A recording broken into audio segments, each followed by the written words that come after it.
Good afternoon, Commissioners. Today I'd like to bring to your attention a potential fraud on an enormous scale happening in your county.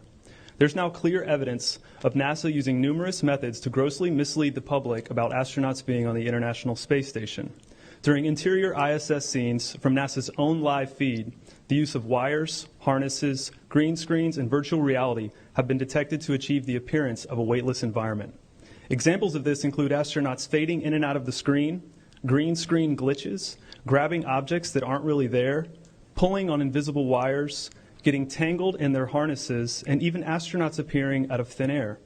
This begs the obvious question. If they're really up there, why are they using Hollywood techniques to fake the footage?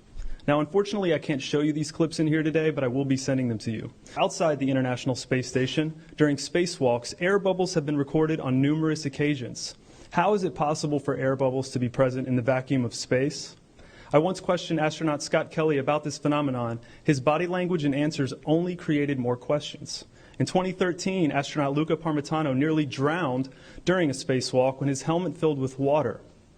This happened again just last year. Air bubbles, helmets filling with water, and drowning.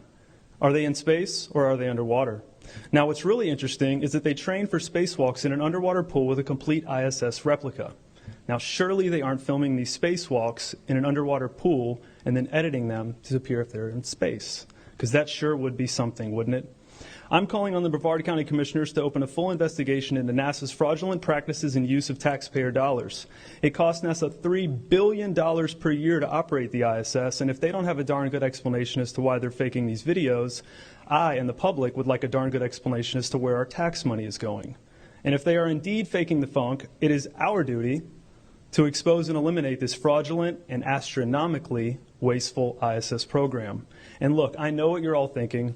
The NASA is part of the federal government, and you're just county commissioners. Even if what I'm saying is true, what can you do? But let me remind you, not only is this happening in your county, as public officials, you have the platform and the ability to make a statement or hold a press conference.